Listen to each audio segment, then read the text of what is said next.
Chaque jour, Charles et Carole vous présentent la leçon de l'école du sabbat.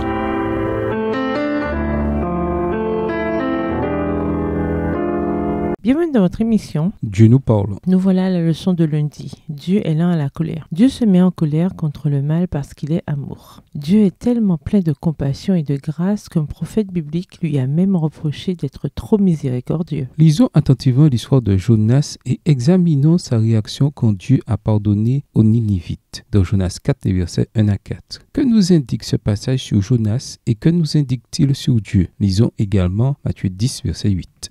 Jonas 4, les versets 1 à 4. Cela déplut fort à Jonas et il fut irrité. Il implora l'Éternel et il dit : Ah, Éternel, n'est-ce pas ce que je disais quand j'étais encore dans mon pays? C'est ce que je voulais prévenir en fuyant à Tarsis. Car je savais que tu es un Dieu compatissant et miséricordieux, lent à la colère et riche en bonté, et qui te repent du mal. Maintenant, Éternel, prends-moi donc la vie, car la mort m'est préférable à la vie. L'Éternel répondit : Fais-tu bien de t'irriter? Et Jonas sortit de la ville et s'assit à l'orient de la ville. Là, il se fit une cabane et s'y tait à l'ombre jusqu'à ce qu'il vît ce qui arriverait dans la ville. Matthieu 10, verset 8. Guérissez les malades, ressuscitez les morts, purifiez les lépreux, chassez les démons. Vous avez reçu gratuitement, donnez gratuitement. La réaction de Jonas à la miséricorde de Dieu en dit long. D'abord, elle montre combien Jonas est insensible. Il détestait tellement les Assyriens pour ce qu'ils avaient fait à Israël qu'il ne voulait pas que Dieu leur manifeste une quelconque miséricorde. Quelle leçon pour nous? Nous devons nous garder de ce genre d'attitude, aussi compréhensible soit-elle. Ceux qui ont reçu la grâce de Dieu doivent entre tous reconnaître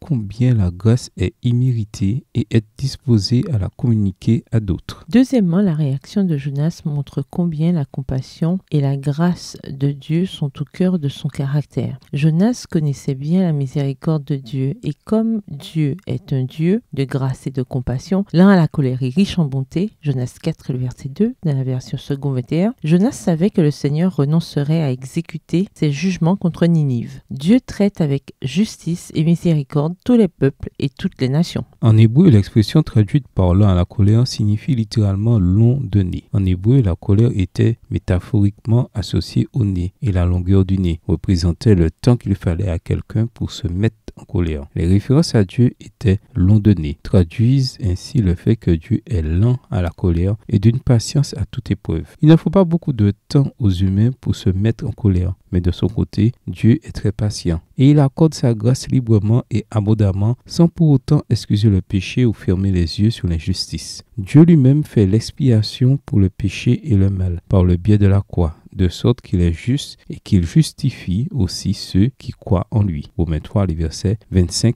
et 26. Vous est-il déjà arrivé de faire preuve de miséricorde ou de grâce envers quelqu'un qui vous avait fait du tort? Comment vous souvenir de ce que Dieu a fait pour vous afin de manifester davantage de grâce envers les autres, étant donné la grâce abondante dont Dieu a fait preuve envers vous? Comment arriver à manifester miséricorde et grâce sans pour autant cautionner le péché ou se rendre complice d'abus ou d'oppression? Au revoir et à demain si Dieu veut.